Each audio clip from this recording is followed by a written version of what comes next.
Agenda work on a bill designed to reduce the number of executive branch positions requiring Senate confirmation.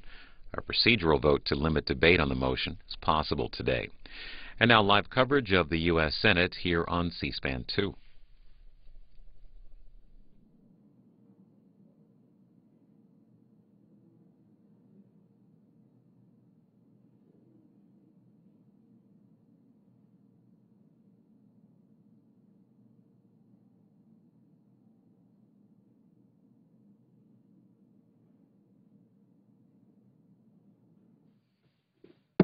The Senate will come to order. The chaplain, Dr. Barry Black, will lead the Senate in prayer.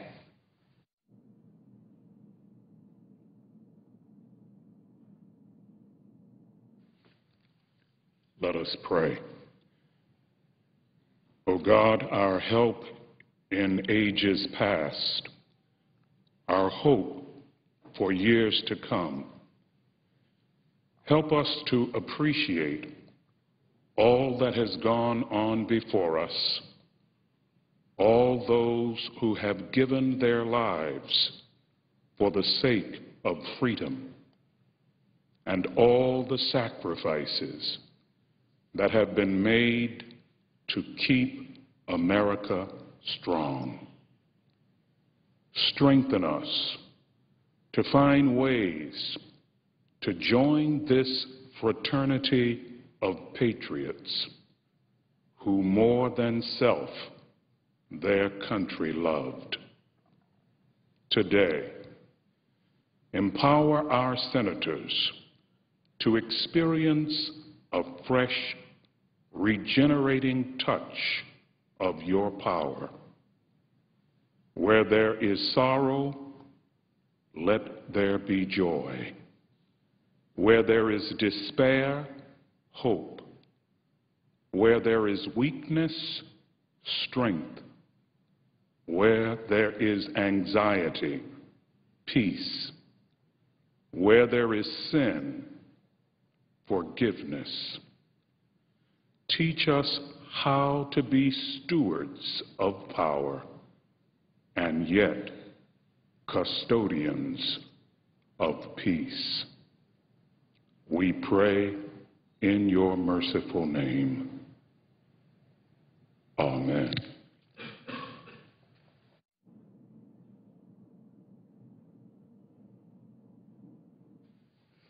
Please join me in reciting the Pledge of Allegiance. I pledge allegiance to the flag of the United States of America and to the republic for which it stands, one nation under God, indivisible, with liberty and justice for all.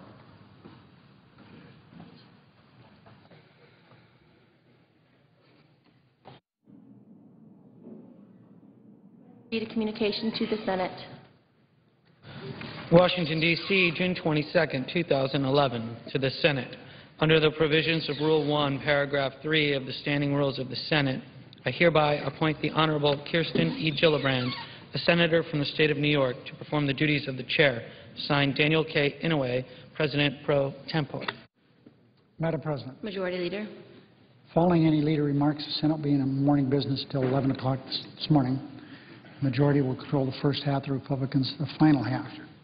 Following morning business, the Senate will resume consideration of the motion to proceed to S-679, the Presidential Appointment Efficiency and Streamlining Act. Working on an agreement to begin consideration of this bill, and we'll notify senators when those votes are scheduled. I would ask that the time not end at 11 o'clock on the majority and minority, that they each have a full half hour. Without objection. Mr. President, yesterday my friends, the chairman of the Foreign Relations Committee and the ranking member of the Armed Services Committee, introduced a resolution supporting the United States' involvement in the NATO action in Libya. I commend my friends who have introduced a strong bipartisan resolution with an impressive list of co-sponsors, including Senators McCain, Levin, Durbin, Kyle, Feinstein, Graham, Lieberman, Blunt, Cardin, and others. This bill should have overwhelming support, as I'm confident it will. Some Republicans in the House of Representatives and on the campaign trail have expressed concern over our involvement in this conflict. They've clearly decided to use the War Powers resolution as a political bludgeon to pursue a partisan agenda. But I also believe there's a larger question we must ask ourselves as senators as we consider this military action. Was our participation in the national effort to stop mass murder and chaos in Libya a just decision? I'm confident it was. Muammar Gaddafi's repressive dictatorship is a threat to the region and to the United States' national security. Our support of this mission is crucial for our NATO alliance that is leading this mission and for the people of Libya who have lived far too long under Gaddafi's brutal regime. I thank the Senator from Massachusetts and the senior senator from Arizona for beginning to deliberate. These two senior senators have begun a deliberate bipartisan discussion of this important matter here in the Senate. Working together, this bipartisan group of senators has made a clear statement to our allies, to the world, to the Libyan people, and to Gaddafi that we support the administration's actions in Libya. The Senate is truly at its best when bipartisan lawmakers work together. That's why it's so unfortunate, Mr. President. Yesterday, Republicans were unwilling to join us in our efforts to create jobs for Americans who need them so very, very badly. For the fourth time this year, my Republican colleagues stalled a jobs bill that could have put hundreds of thousands of Americans to work. Now, this was the second jobs bill Republicans have killed by piling on unrelated amendments. The EDA bill that I just referred to, almost 100 amendments, none of which related to the legislation at hand. Two more bills passed the Senate but are wasting away in the House. All four of these bills are common sense efforts to spur innovation, investment, and hiring by private companies. All four had a proven track record of creating jobs. The message Republicans have sent is clear. They care more about partisan politics than they do about putting Americans back to work. Later today, Democrats will talk about our plan to reduce the jobs deficit, a problem just as critical to Americans as our budget deficit. We hope our Republican colleagues will join us to tackle the problem. So far, they put politics first. Madam President, I don't know what it will take for Republicans to get the message that people in Nevada and across the country care more about jobs than any other issue. It's the most important thing Congress should focus on. Instead, Republicans are focused on the one thing Americans don't want to change, ending Medicare as we know it. It's wrong that Republicans are trying to end Medicare as we know it. The American public does not support this. The vast majority of Americans say they oppose a Republican plan to balance the budget on the backs of seniors by killing Medicare. The number among seniors and independents is sky high in opposition to the Republican plan to change Medicare as we know it. There's no mystery to why they oppose it. The Republican plan to end Medicare would cut insurance company Madam President, put insurance company bureaucrats between seniors and their doctors. It would raise drug prices from day one, and it would increase the cost of cancer screenings and treatments for 7 million seniors and do a lot more damage to our Medicare recipients. Seniors can't afford this dangerous plan, nor can America. The Senate can't afford to waste any more time. It's our job to create jobs, and it's time for Republicans to leave Medicare alone and let us get back to work, creating jobs. Madam President, would you announce morning business? Previous order, the leadership time is reserved. Under the previous order, the Senate will be in a period of morning business until 11 a.m., with senators permitted to speak therein for up to 10 minutes each, with time equally divided and controlled between the two leaders or their designees, with the majority controlling the first half and the Republicans controlling the second half.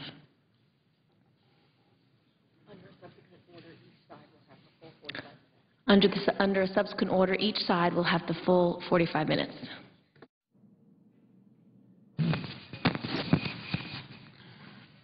Madam President. Senator from Iowa. Madam President, I'm sorry, I did not hear that last ruling from the chair. How much time does the senator from Iowa have? Each side has 45 minutes. I thank the presiding officer. Madam President, I ask unanimous consent that Eric Dodd, Emily Messerly, and Courtney Greenlee of my staff be granted floor privileges for the duration of today's proceedings. Without objection. Madam President, I want to pick up a little bit again in my remarks on what the majority leader was just talking about, and that is the lack of focus on jobs in this country. I'm disturbed by the growing disconnect between Washington's obsession with austerity and retrenchment and cutting and slashing,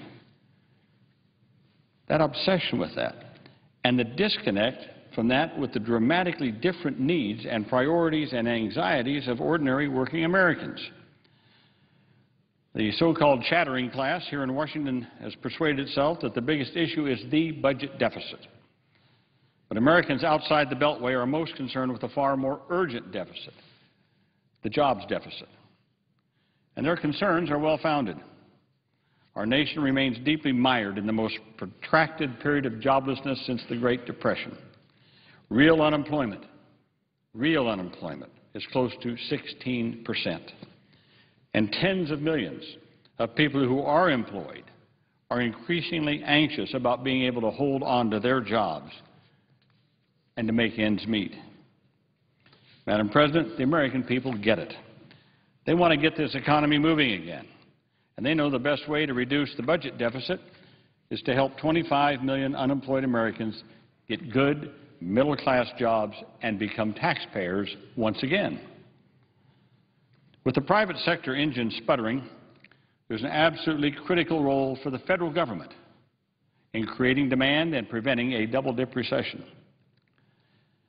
But you have to wonder, is Washington listening to working middle-class Americans? Is Washington listening to the legions of unemployed and the underemployed who are desperate for solutions to their plight? Sadly, I think the answer is no. Washington is not listening. Many of our political leaders are treating the jobs crisis as yesterday's news. They're putting deficit reduction above all else. They're demanding extraordinary, in fact, unprecedented cuts to government funding and government investment. It's like a bidding war driven by the hysteria of the auction rather than by the value of the lot. Let's cut $1 trillion. No, $1.5 trillion here. No, I got $2 trillion cut over here. No, $2.5 trillion. And now how about $4 trillion cuts? It's like an auction. It's like a bidding war to see how much we can cut government funding and investment. I have to ask, has Washington lost its mind? Don't we realize that these draconian cuts are the economic equivalent of applying leeches and draining blood from a sick patient? Don't we realize that this will make both the jobs deficit and the budget deficit far worse? Now, of course, we must act aggressively to bring deficits under control, but we have to do this in ways that continue to create more jobs while also improving the long-term competitiveness of the American economy. We've reached the point of maximum danger, Madam President, in the fragile economic recovery. We are at the point of maximum danger. Employment growth is weak, threatens to stall out altogether. Businesses remain reluctant to invest and hire for the simple reason that there's not sufficient demand for goods and services. All of those unemployed and underemployed people are only spending enough to make ends meet. If they're getting unemployment compensation, they're barely making ends meet. There's no excess money. The middle class is tapped out. Stagnant incomes, insecure jobs, high levels of mortgage, high levels of consumer debt. The threat of a double-dip recession is far too real. And the fear of more unemployment also hangs right over tomorrow's horizon. In this context, to insist that we slash federal funding by trillions of dollars is beyond foolish. It is government malpractice. It flies in the face of everything that we know and have learned about how economies work. 2 weeks ago, the Federal Reserve Chairman Bernanke stated the obvious. He warned us, and here's his quote, "A sharp fiscal consolidation focused on the very near term could be self-defeating if it were to undercut the still fragile economy." End quote. Again, I ask, anyone listening? Madam President, the alarm bells are ringing all over America. Recently, the Federal Reserve Bank of New York published an online article about what it called, quote, the mistake of 1937. Now, what's that all about? Well, the New York Fed was referring to the premature fiscal and monetary pullback in 1937, just as the economy was beginning to get its legs to get out of the Depression. That premature retrenchment was an historic mistake. It killed the recovery, then in progress, sent us back into the Great Depression for another almost 4 years, until it was finally ended with the stimulative spending of World War II. Paul Krugman, the Nobel Prize-winning economist, says that in important ways we have already repeated the mistake of 1937. We have taken our eyes off of what should be our number one priority, creating jobs. We have pivoted to an obsession, again I repeat, an obsession with deep short-term budget cuts, which by their very nature will destroy jobs and weaken the economy. Madam President, let me cite another glaring example of the disconnect between Washington and the rest of the country. Here in Washington, Republicans assert that the Recovery Act was a failure. And why do they claim that? Because they claim that President Obama promised that the Recovery Act would reduce unemployment to 8%. And because that hasn't happened, it was a failure. We have researched this. The Republican talking point on this President Obama promise has no such basis in fact. Independent fact-checkers in the media have tried to find such a promise or a statement by President Obama, and they have come up empty. So I say again to my Republican friends, if you have some proof of President Obama saying that the Recovery Act would reduce unemployment to 8%, please bring it forward. All that we have found in checking this was an illustrative table from a report that was published, ready for this, before President Obama took office, speculating that some future stimulus program might reduce unemployment to 8%. Depending on how big the stimulus was. Those same fact-checkers found that President Obama did promise one thing of the Recovery Act. He said it would prevent a new Great Depression and would prevent unemployment rates of 12 or 13%. That did happen. Fortunately, Madam President, ordinary Americans have a better understanding of the Recovery Act. They know that hundreds of billions of dollars in middle-class tax cuts in the Recovery Act gave them a modest but a significant boost in income. They know that because of the Recovery Act's assistance to the states, many tens of thousands of teachers, of police officers, other essential employees were able to keep their jobs. They have seen countless highway and other infrastructure projects funded by the Recovery Act. All of these have either preserved jobs or created new and more jobs. And they provided significant benefits for our people, including better roads, better bridges, better schools, other critical infrastructure for the future of our country. Thanks in large part to the Recovery Act, we've gone from losing 700,000 jobs a month in late 2008, when President Obama again took office, to adding new jobs now for 16 consecutive months, building the infrastructure of America. Now, Madam President, I know a little bit about this. If you were to go over to my office, you will see hanging on my wall in my office my father's WPA card. Now, to all you young people who don't know what WPA stands for, it stands for the Works Progress Administration. Works Projects Administration, excuse me. Started under Franklin Roosevelt in the Great Depression to hire people who were unemployed to work on infrastructure projects. I know that my father worked on 3 of those projects. One was Lake Aquabi near Indianola, Iowa, which is still a state park and a recreational center enjoyed by people all year round, especially in the summertime. The other was the high school in Indianola, Iowa, still being used, built by WPA. The other one was the Moffett Reservoir, built by WPA for a holding for the city of Des Moines, a reservoir. All three built by the WPA, all still being used today. We can see countless examples of this all over America. We have schools in Iowa that have been upgraded and modified, but still built under WPA. And that's true all over this country. So what happened is they built an infrastructure that helped the private sector be more efficient and more productive and made lives better for our people. Well, we need to do that again, and we need to invest in this all over America. Well, the Recovery Act started that. The Recovery Act started that. But now we know that it wasn't enough, and it wasn't long enough. Just like in 1937, we're about to repeat that same mistake.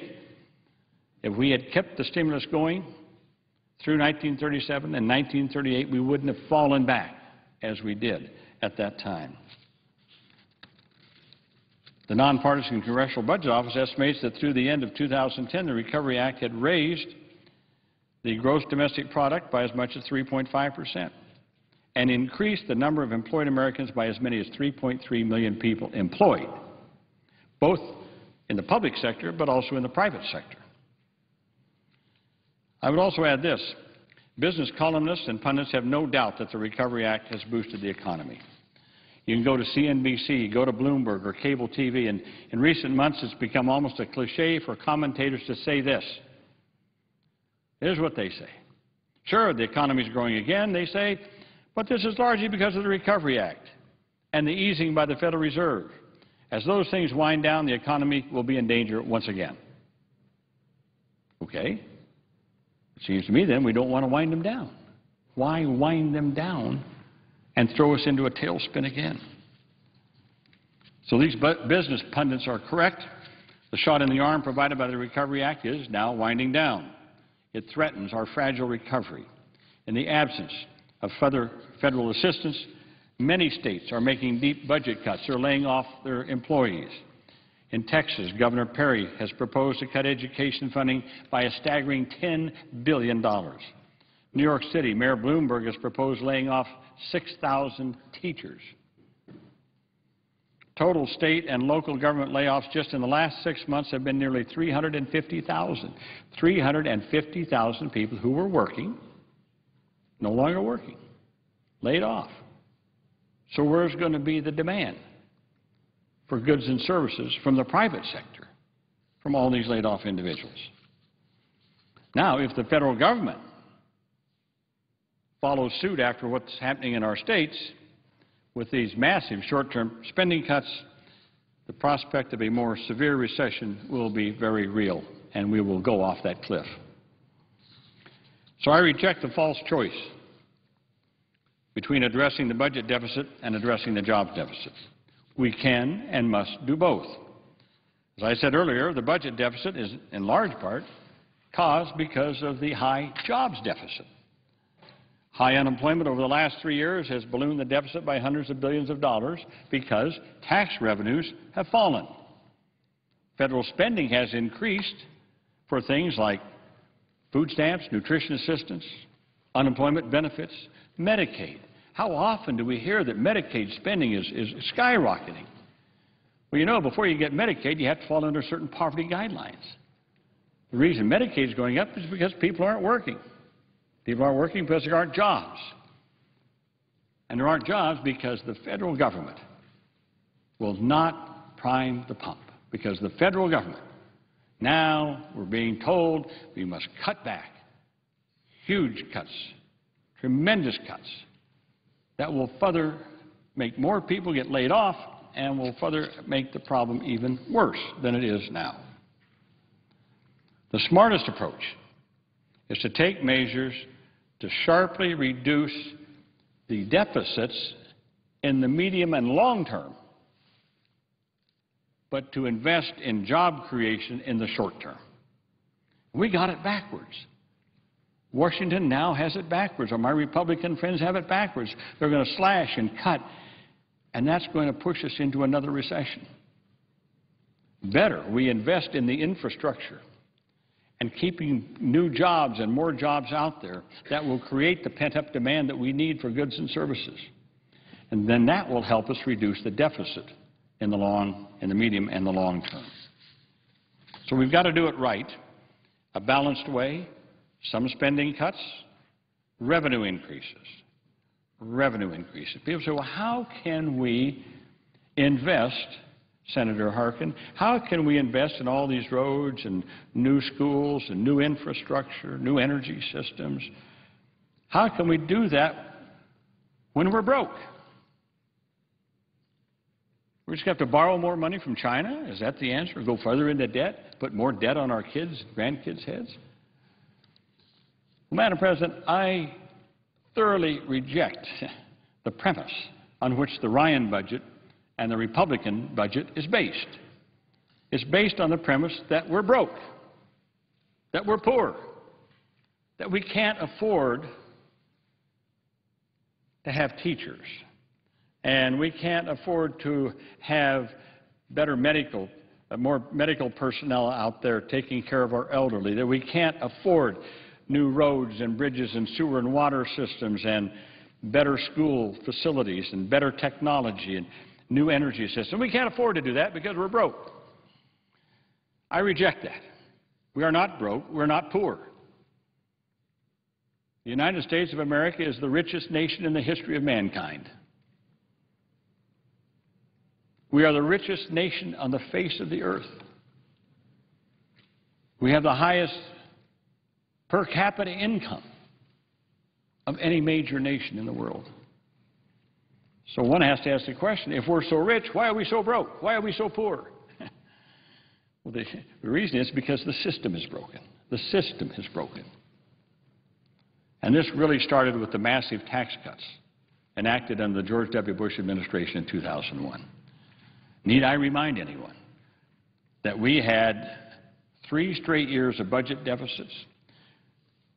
CBO said that if we kept on the track we were on, we'd pay off the national debt by 2010. But as soon as President Bush got in office, Republicans took control of both the House and the Senate. Huge, massive tax cuts, mostly to the wealthy in our country. Mostly to the wealthy. That plus 2 unpaid-for wars, an unpaid-for Medicare benefit, put us into the hole. Put us into the greatest deficits and the biggest debt we've ever had as a nation. Well, if 50% of the problem we have with the deficit was made because of the tax cuts that mostly went to the wealthy, then we have to think seriously. No, I will rephrase that. We don't have to think seriously. We must act decisively to raise revenues so that we don't have to borrow more money. And there are revenues there. There are revenues there to be held, to be had. A few people made a lot of money in the last 10 years. I don't think it's untoward to ask them to perhaps help rebuild America. The private sector companies are sitting, I'm told, on about $2 trillion in cash, and they won't invest it. So there's money there. Our tax system, our system is screwed up. And so we need both, yes, to make targeted cuts in certain programs. We can do that. But we also need to raise the revenues necessary to invest in putting people to work and rebuilding the infrastructure of this country. Now, the Republicans are saying that we need more tax breaks for the wealthy. Well, you know, if working people in the middle class are going to take a hit in tough times, it shouldn't be to pay for more tax breaks for the wealthy.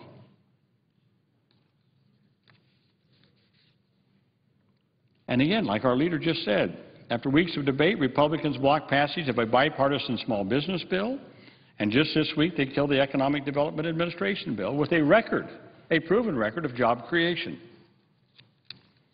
So, Madam President, the key to renewing America and restoring our economy is to revitalize the middle class. That means investing in education, innovation, the infrastructure, boosting American competitiveness in a highly competitive global marketplace. And how do we do both? We do it by making certain targeted cuts, but raising revenues, by raising revenues. And I would have to add that one of those ways we have to think about cutting is why we're continuing to spend billions of dollars and lose American lives in Afghanistan. What are we still doing in Iraq? I saw a recent report that said that we have spent over $87 billion in Iraq. And really, what do we have to show for it? Higher gasoline prices than ever before. And a country that is still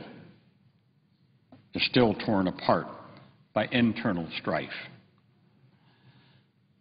What it means, if we want to really move ahead and create these jobs, it means a level playing field, fair taxation, an empowered workforce, a strong ladder of opportunity to give every American a shot at the middle class. So with the fragile economic recovery, we should not reduce fiscal support for job creation at this time. Deficit reduction efforts can start, but sequenced in. When the economy is recovering, that's when they start taking place. Now is the time to invest in job creation. Keep our priorities straight. The greatest challenge right now is not the budget deficit. The greatest challenge is the jobs deficit. The greatest challenge is the erosion of the middle class, which is under siege in America. The middle class is being dismantled every day. People losing their savings, their health care, their pensions, in many cases even their homes. And now these proposed drastic budget cuts will destroy jobs and further damage the economy. The people, the middle class of America, have every reason to believe that they're losing the American dream, not just for themselves, but for their children. So, Madam President, instead of the Republican budget, which is being sold through fear and fatalism, we need a budget that reflects the hopes, the aspirations of the American people. We need a budget that will invest to create jobs, that will bring future deficits under control as more people come to work, as fewer and fewer people need Medicaid, as fewer and fewer people need food stamps, as fewer and fewer people need unemployment compensation when they begin working and becoming taxpayers again. It is up to the federal government to take this step, and we should not be afraid to do so. And it must be bold. It can't be tinkering around the edges.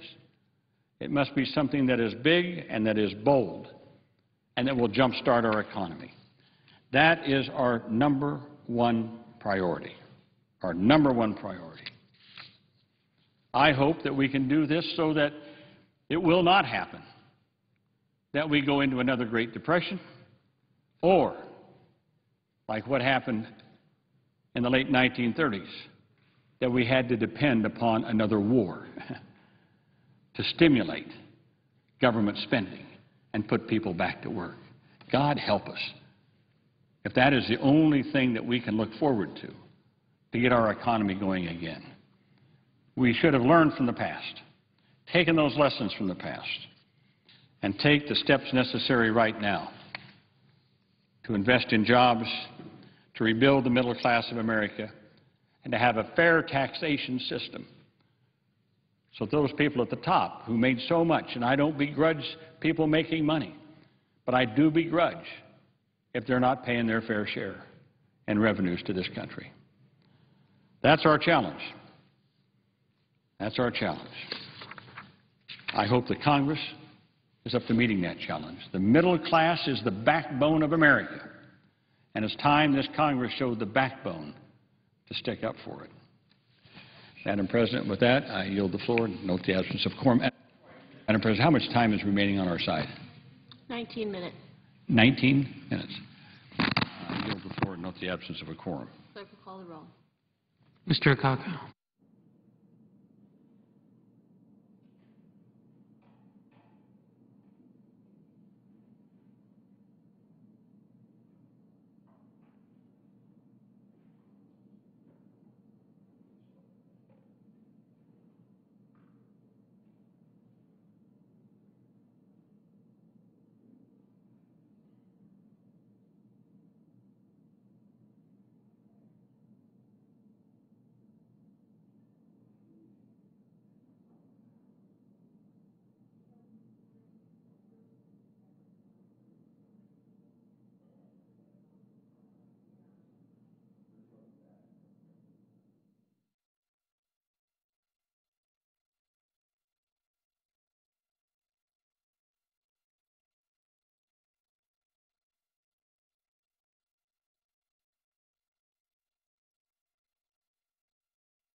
new National Labor Relations Board rules that came out just yesterday.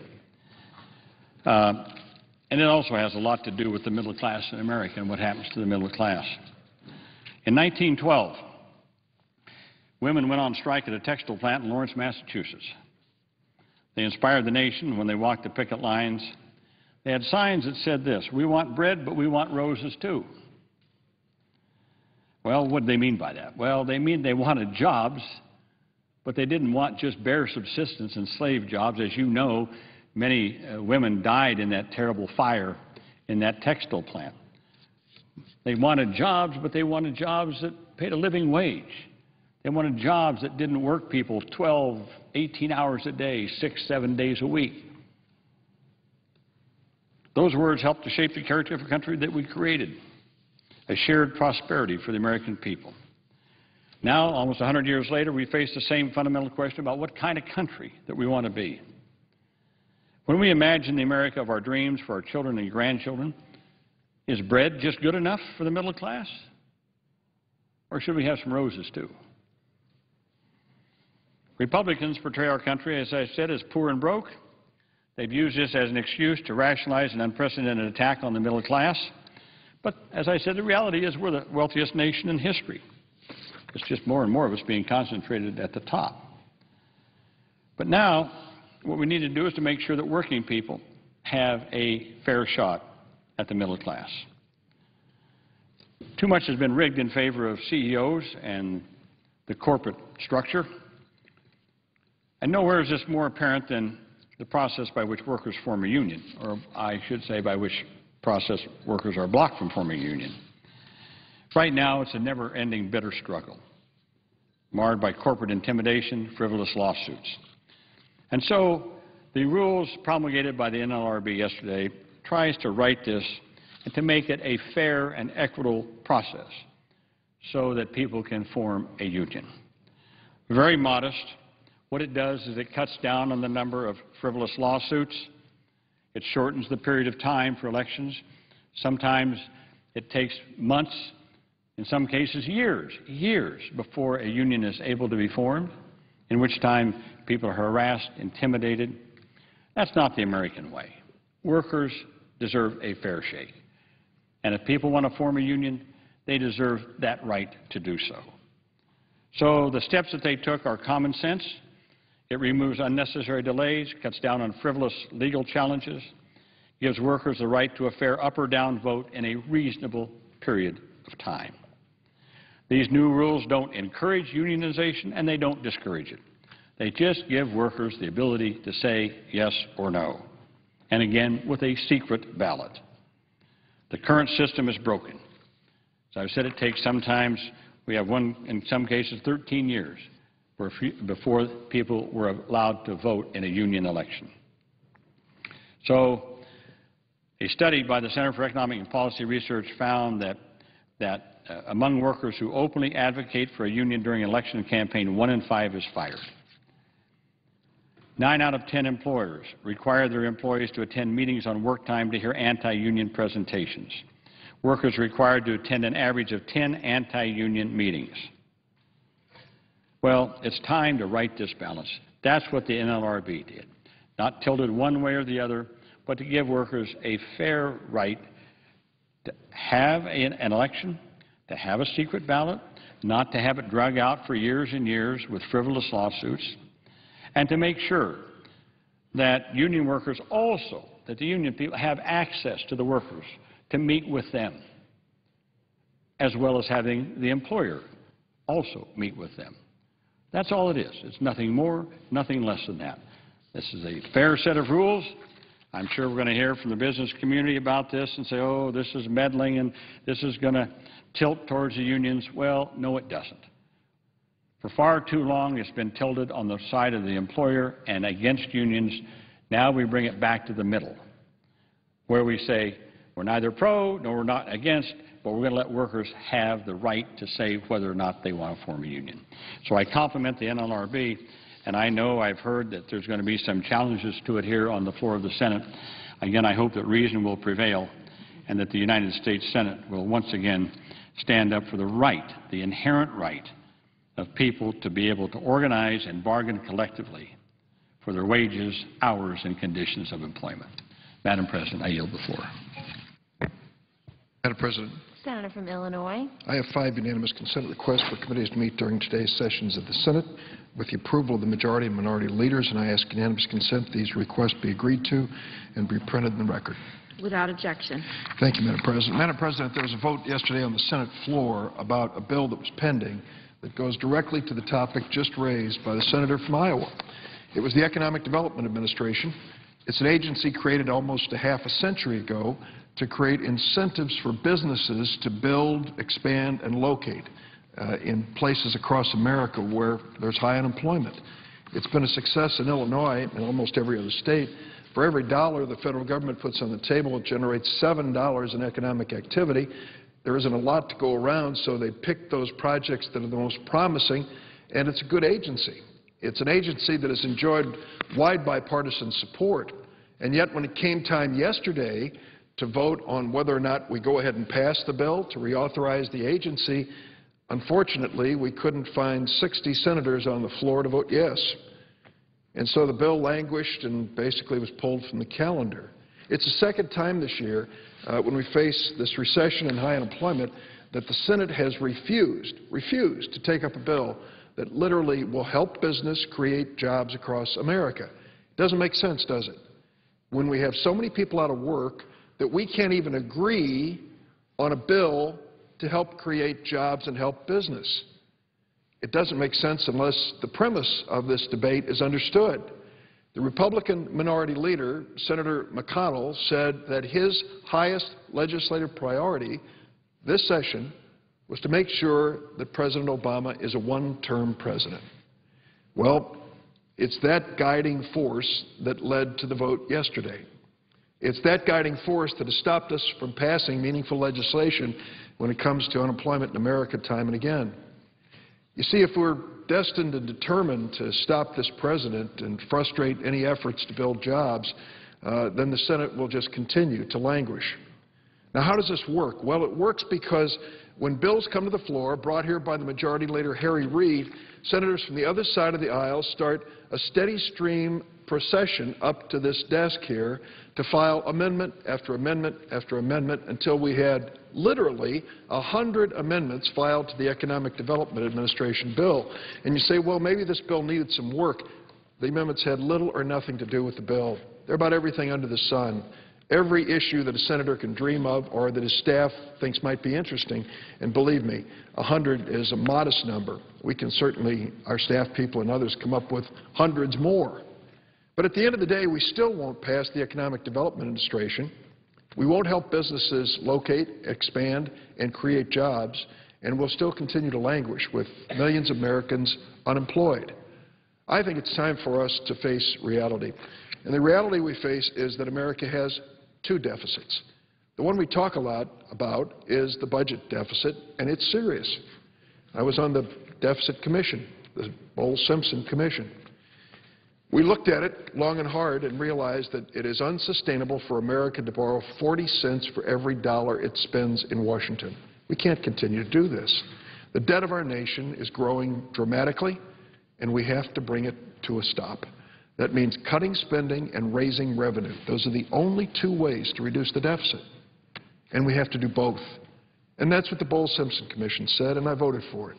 A bipartisan vote for a commission to move forward on the deficit. But they said something else. Don't do this too quickly. Don't do it precipitously. Be careful that you don't kill off the recovery we're engaged in. And so the Bowles-Simpson Commission basically said, wait a year, make your plan, make your commitment, but say for this year, we're going to get America back to work. The Bowles-Simpson Commission knew, and we all know, you can't balance America's budget with 14 million people out of work. These are folks who should be earning a paycheck and paying taxes, who instead are home looking for work, searching the Internet, searching the classifieds, and drawing benefits from the government instead of paying taxes. So as long as 14 million Americans are in that position, then sadly we're going to have a deficit that is aggravated rather than one that is cured. So the Bowles-Simpson Commission said don't move too quickly to kill programs that make a difference. and they're right. I happen to think they were right in many other respects. When we deal with our budget deficit, let's be honest about it. It's going to take sacrifice from everybody. Maybe some of the poorest among us cannot sacrifice anymore, I understand that. But for most of us, a little change in our lifestyle, a little change in the government benefits we might be receiving or the taxes we might be paying, not too high a price to ask to put this economy on the right track. Madam President, I think a lot about sacrifices being made by Americans, and the first people who come to mind are the men and women in uniform who are serving around the world. Think about the sacrifice they have volunteered to make every single day. They are willing to risk and in many cases give their lives for this nation. If they're willing to make that kind of sacrifice, can we honestly say with a straight face we can make no sacrifice to make America stronger? I think we can. I think we should. I think we ought to come together in a bipartisan fashion. Madam President, I am frustrated by the fact that for the last 5 months I have been meeting with a bipartisan group of senators, and we've come up with the basic outline of an approach which would dramatically reduce America's deficit in a balanced and fair way. It would put everything on the table, and let me underline the word everything. Many of my colleagues don't want everything on the table. On this side of the aisle, they don't want to talk about our entitlement programs. On the other side of the aisle, they don't want to talk about revenue. I understand that. But we both have to give a little for the good of this country. But after 5 months of long, tortured negotiation, after what I consider to be a successful effort, 95% successful in producing a plan for deficit reduction, I'm sorry to report that we're just not ready to let the world in on what we've been doing. I wish we would. I'm prepared, and I hope other colleagues will be too, to come to the floor and to lay this out and say, if this helps our country, if this helps Congress, if it helps the President, if it helps those who are working with Vice President Biden, then here's our offering. Here is our best effort. Now, it's not perfect, and it won't be the end product, but for goodness sakes, the time is over for talking behind closed doors. I really appeal to all my colleagues who believe that we should come forward with this gang of 6, now down to gang of 5, with our proposal, to let it be known. Come to the floor, talk to their colleagues. Let us break this logjam which has stopped us from bringing these ideas forward.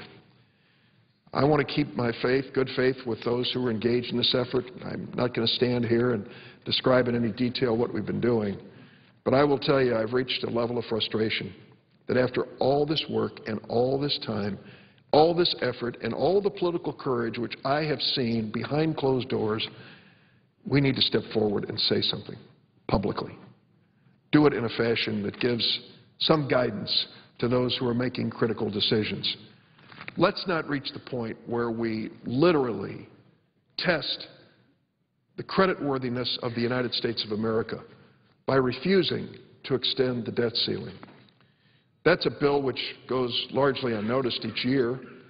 It's when America renews its mortgage, and it comes due August 2nd this year, and if we don't do it, I can tell you what's going to happen.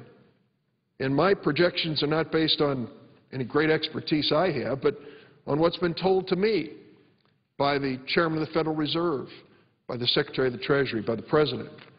Here's what will happen. If the United States does not show that we are ready to pay our debts in a timely fashion, what's going to happen automatically is that interest rates will rise. Now, the Federal Reserve is supposed to report this week that they're going to keep interest rates low because they want America's economy to recover.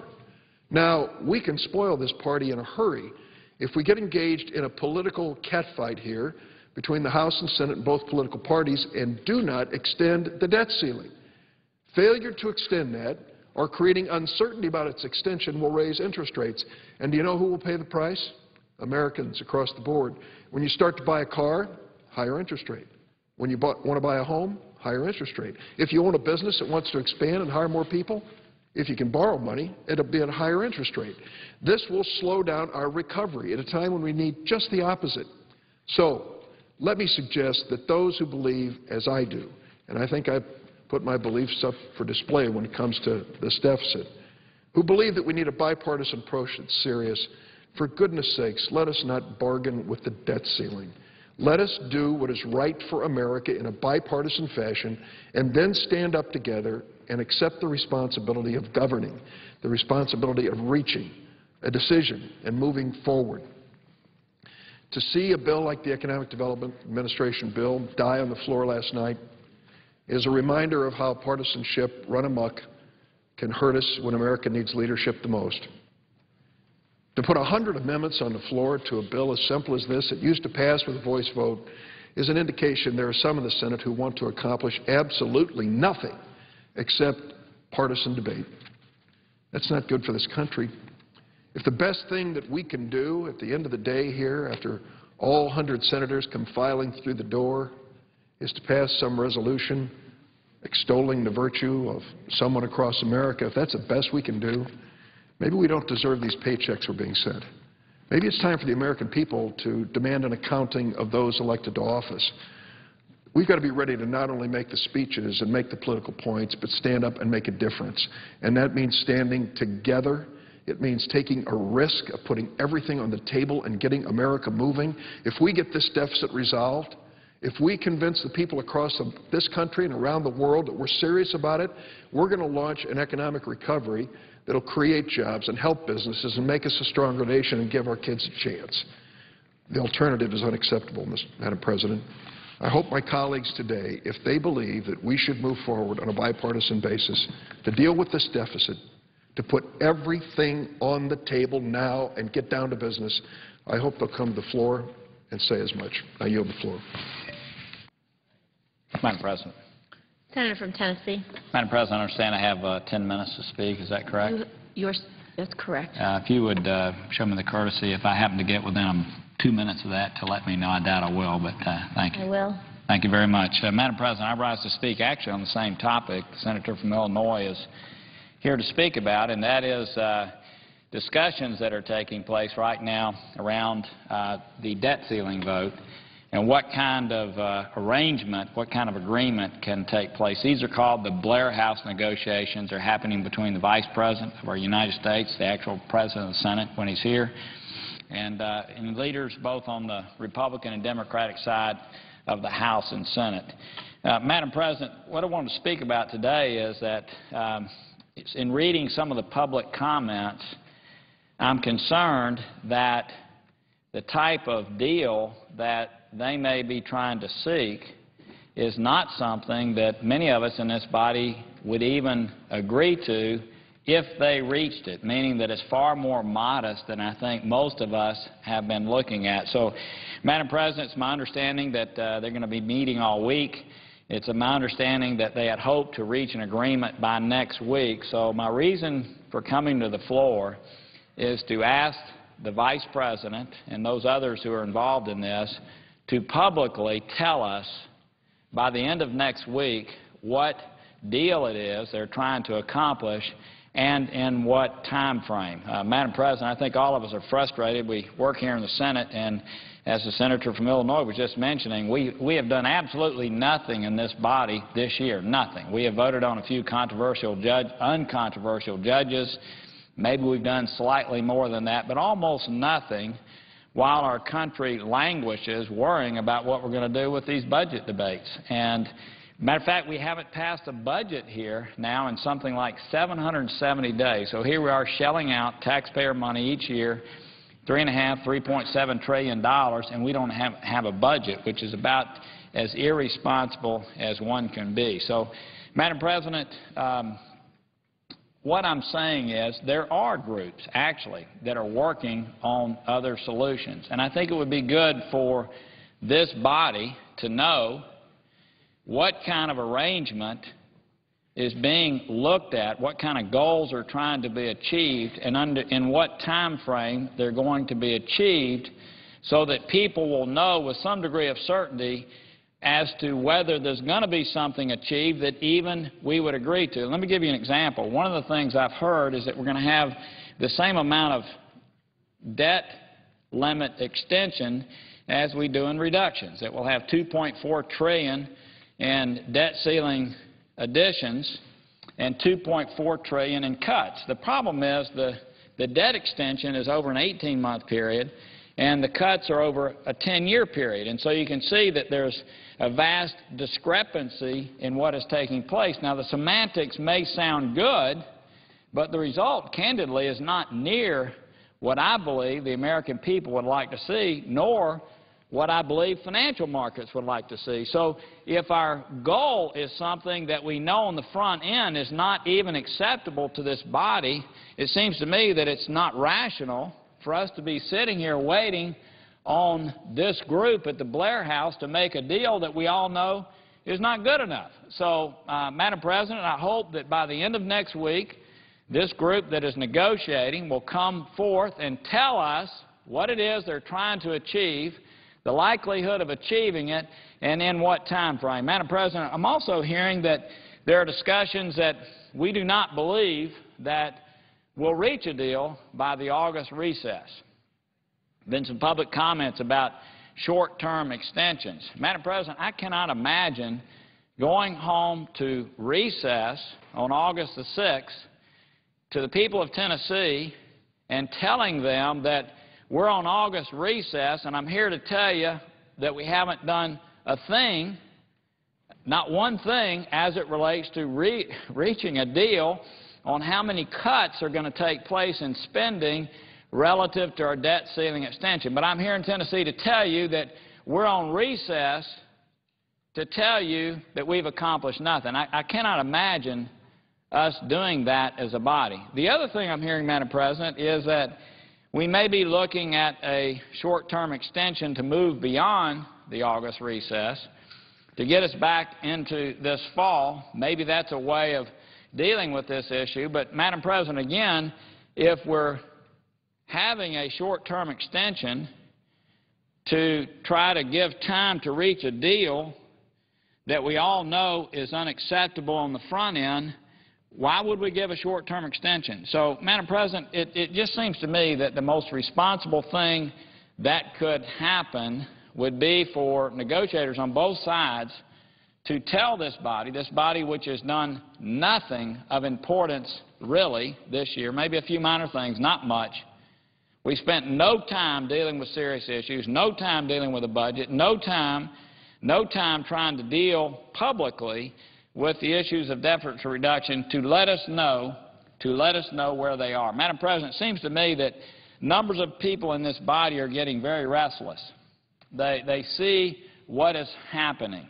We've sort of seen this movie before where you bump up against a deadline and you have to make a decision up or down because, quote, it's going to create havoc in the marketplace. And, Madam President, it seems to me that, again, the responsible thing for the Blair House Group to do is to let us know where they are at the end of this next week. So if members of this body wanted to figure out a different route to go because they thought the route that was being taken was not acceptable, not good enough. Matter of fact, I noticed yesterday where the chairman of the Budget Committee on the other side of the aisle has said the things that he's heard are not good enough for him. I can tell you, for me, they're not good enough for me. So the goal that we're trying to achieve is not something that I would even agree to. And so maybe if we cannot get some degree of clarity as to what is happening at the Blair House and some degree of update, maybe there is some other route we should take, or maybe the market should know well in advance that this body doesn't have the discipline, doesn't have the ability, doesn't have the courage to deal with what we know is an upcoming calamity, a calamity that's either going to occur because we cannot reach agreement and we do not raise the debt ceiling, or a calamity that occurs a little bit down the road because we haven't shown the fiscal discipline in this body to put our house in order, knowing that at some point in time the markets will run from us, interest rates will rise, people will no longer be willing to loan us money because we've shown how irresponsible we are, and we have a calamity on that end. So let me restate, Madam President. I'm 58 years old. I came here to this body to solve problems, And if there is going to be a calamity, I want the calamity to occur while I'm here so I can deal with it and take responsibility for it versus kicking the can down the road for somebody else down the road to have to deal with the fact that we as a body are irresponsible. So, in closing, Madam President, I thank you for the time. I implore the folks that are meeting behind closed doors, I implore them to come forward and to outline the goals that they are trying to achieve and when they think they're going to achieve it, so that all of us are sitting around here cooling our heels, doing nothing, doing almost nothing of importance for this country. I mean, Senator from Illinois talked about the EDA bill. We all knew it wasn't going to pass. Everybody knew that. Everybody knew that that bill was offered on the floor to kill time, to make it look like the United States Senate was doing something. That's all it was for. Everybody knew that. Everybody working up front knew that. The pages knew that. Everybody knew that. So for people to come down here and act like it's a shock that cloture wasn't achieved on EDA when we knew it was just here for filler is kind of surprising. We knew what it was about. So, Madam President, I'd like for us to get on with dealing with the most important issue our country has to deal with, and that is the huge amount of deficit spending where every day we're spending $4.1 billion we don't have. Every day we're borrowing 40 cents of that from other folks. Every day we're causing this country, because of that, to be in decline. Hopefully we'll rectify that, but to be in decline, lowering the standard of living of all Americans because we in this body do not know, do not show the capability, the will, the desire to solve that problem. I'm hoping that the Blair House negotiations yield a result. I really do. And that's why I think all of us are being patient as they meet in private, sharing no details about what they're doing.